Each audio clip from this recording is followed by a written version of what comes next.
District of Conservation is sponsored by CFACT. To learn more about our sponsor, head over to cfact.org. Thank you so much for listening.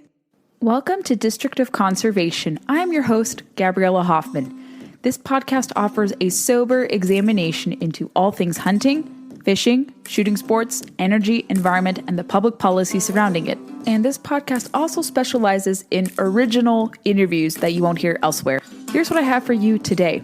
Happy Halloween, everyone. I hope you have a great evening, safe and dry from the elements. If you're living here in the Washington, D.C. metro area, it's supposed to be a rainy Halloween. But speaking of fall and Halloween, today's guest is Kyle Cotner of the Foliage Report. I've known Kyle for many years, I think spanning over a decade. He's someone I've crossed over in politics, and he has this really cool website that's garnered a lot of attention called the Foliage Report. And here in Virginia, it is past peak foliage prime. You could still see some beautiful colors in Shenandoah and closer to DC. But I think in most of the areas where you can see nice foliage, it is past. But anyway, the Foliage Report started as a weekly newsletter sent to a small group of friends and colleagues during Kyle's tenure as a White House Chief of Staff assistant under the Bush administration.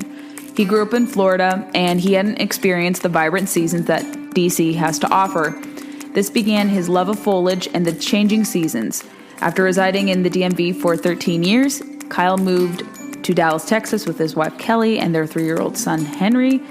And he was also in 2018 a National Oceanic and Atmospheric Administration Weather Ready Nation Ambassador. So I hope you guys check out the Foliage Report, learn more about Kyle, and hope you got to enjoy the beautiful leaf peeping opportunities that we had here in the DC metro area and beyond, because it is really nice to look at that. And when you're hunting and fishing, you often notice your surroundings. So I hope in your outdoor endeavors, you did catch some nice leaf changes going on. So here's my conversation with Kyle Cotner of the Foliage Report. I hope you enjoy it. If you guys like leaf peeping and viewing fall foliage, I brought on someone who I've known for a long time, who's started to dabble in these different reports, Kyle Cotner of the Foliage Report, to talk about how you can view leaf peeping, what led him to endeavor in this project, why his website and reports have become very popular. So Kyle, it's so good to have you on my podcast to talk about all things fall and leaf peeping. Gabby, thank you so much for having me today. We go back many years, probably over a decade, so I'm so glad to be joining this podcast. Absolutely. And I would argue that viewing different landscapes is very conservation adjacent. We don't have to talk about politics with this type of stuff. And I like introducing my listeners to people who I've known over the years, but who do something related to nature. So it's really nice and refreshing that even though we both work in similar political circles or have worked in similar political circles, we can talk about stuff that is not really political, that a lot of people can enjoy. Absolutely. Regardless of your political leanings, I mean, who does not love some fall color, right? Amen. Amen. So describe your background for my listeners if they're unfamiliar with you. Absolutely. So I'm obviously, you introduced me. Thank you, Kyle Cotner. I live here in Dallas, Texas, but I spent 12 years in Washington, D.C., working in the political world and then eventually the government business world.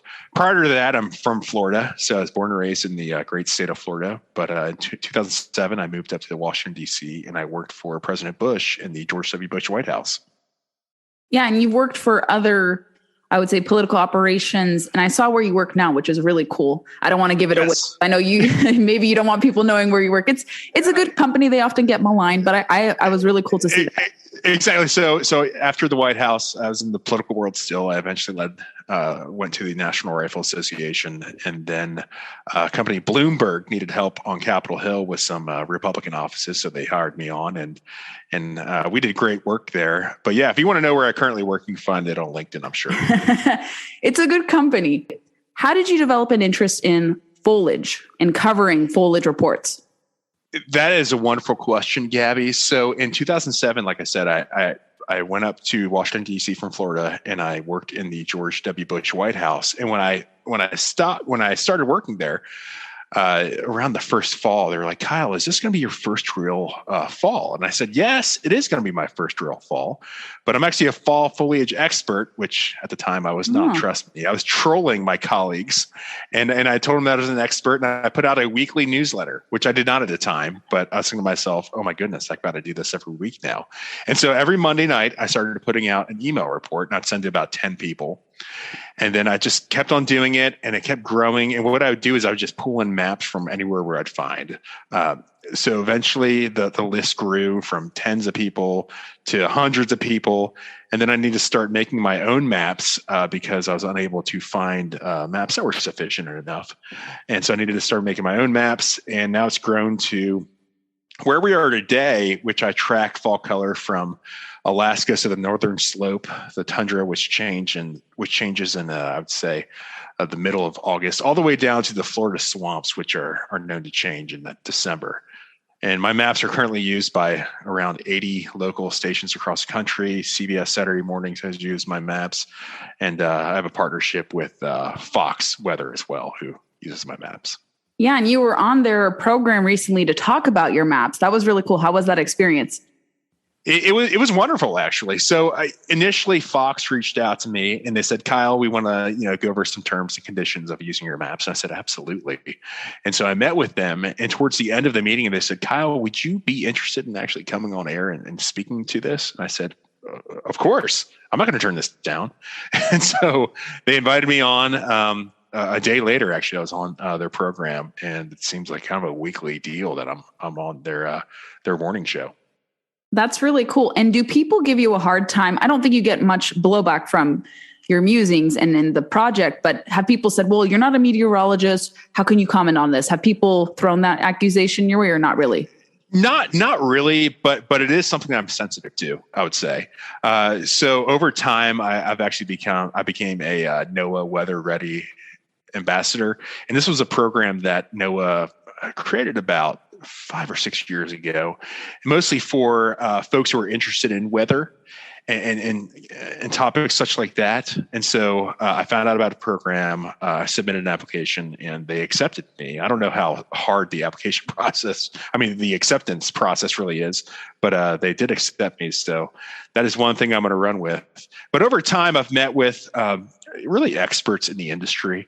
I've met with tree experts, so dendrologists. Dendrology is the study of trees, actually. So I've met with dendrologists from different universities, and I feel like I've become over time, over 15 years, which I've been doing this for. So from 2007 to now, in 2022, I've been putting together these maps. So I feel like I've become an expert over these 15 years. That's good. And I think you can kind of become an expert leaning on professionals in the industry, giving them proper attribution and credit, and leaning heavily on their findings.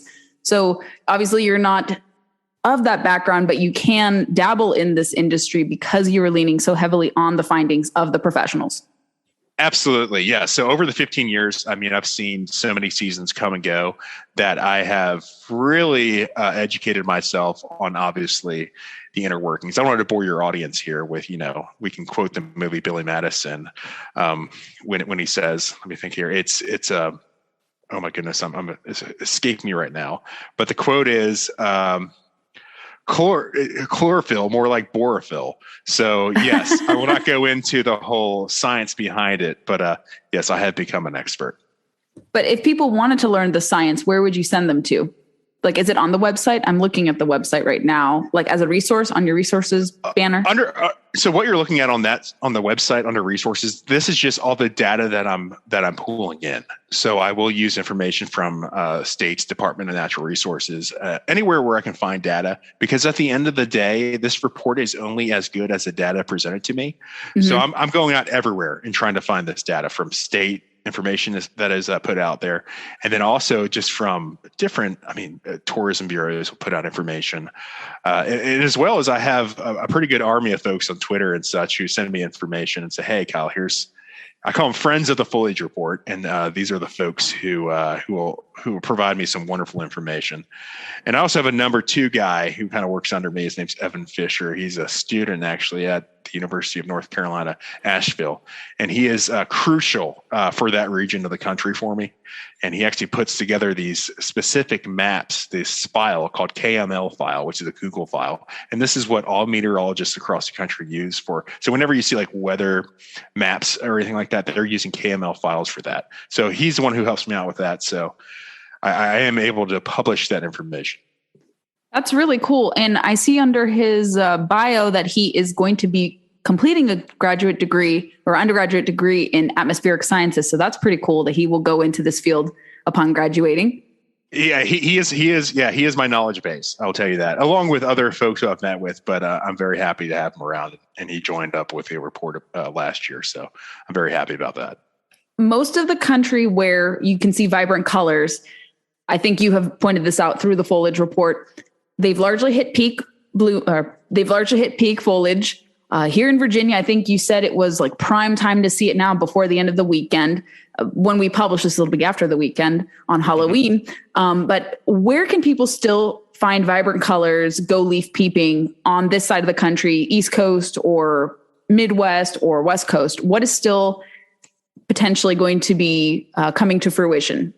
Absolutely. So like you said, the Commonwealth of Virginia, if you're in the Shenandoahs, if this past weekend would be as we're talking on Halloween, this past weekend, it would be the last really great time to go out there and visit it. But along the East Coast, your mainline cities from the Boston-Wash area. So if you're in Boston all the way down, the major cities all the way down to Washington, D.C., you're going to see some wonderful colors around that area. Now, if we go to more of a rural area, if you go to Northwest Arkansas, I'd say that is a great place to be right now. Those colors are currently in high, but they are coming to peak, I would say, in the next day or so. So that is an encouraging area. If you go out to the West Coast, the higher elevations have been passed for about a week or so. So there are some good spots in California out in the Mono Lake area that you can find some peak colors. But other than that, that area is quickly becoming, sadly, wait for next year territory. Interesting. Yeah, I was lucky to catch it in Shenandoah just before the weekend hit because I was like, I want to avoid the weekend crowds. It wasn't crowded, but there were people there. And it can get really busy getting into the parks. I have an annual pass, America the Beautiful pass. So that saves you a lot when you're trying to visit the parks. And obviously Virginia is, I mean, it's super close to all of us in the DC metro area. When you used to live here, I bet you used to go, it's only like within 2 hours without traffic, not a difficult hike and trip there. So it's a prime place. Every year I'd go. Yeah. And the Shenandoahs will always hold a very special place in my heart.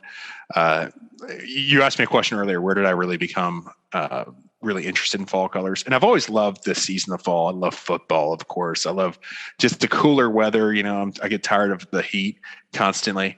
But yeah, I mean, just going out there every single year, it was definitely a high point while I was living in the DC area. Let me rephrase this. If people want to join the Foliage Report, I don't know if you have any interest in retaining more people. Someone may be listening and be like, well, I want to help contribute to Kyle's project. How can I do that? So do you have opportunities for people as the project grows to take them on? Will you need some more assistance with documenting foliage? Yes, absolutely. That's a wonderful question. And yes to that question. I'm always looking for more folks to help out with the report because, as I mentioned earlier, I'm only as good as the data that I have for the report. So boots on the ground is always very encouraged, and they can always reach out to me via my Twitter account, which is Foliage Report, or they can find me at info@thefoliagereport.com. They can email me that way as well. So yes, like you said, I'm always interested in growing as well, but becoming more accurate. That's always important. Yeah, I think because for that, you have to be super technical, super specific. I don't know the weeds into how to document peak colors, just starting to peak. It's a whole different science, whole different animal to do that.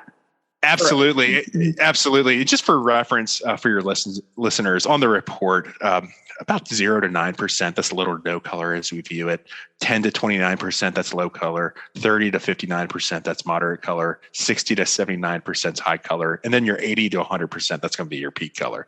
But don't give up on slightly past peak, because once those leaves fall, you're easily able to see other wonderful foliage through those trees. So it's still a great time to get out there. You dispensed some links, or you provided some links, Kyle, for my listeners. Do you have social media outlets or social media accounts that people can follow to keep track of the reports, connect with you personally? Dispense all the links if you can. Yes, of course. I'll run through it right now. On Twitter, which is the best way to reach me, I would say, is just at Foliage Report. I wanted to do the Foliage Report, but Twitter wouldn't let me. It's too long. And then on Instagram, you can find me as well. I'm not very as active on there, but it's the Foliage Report on Instagram.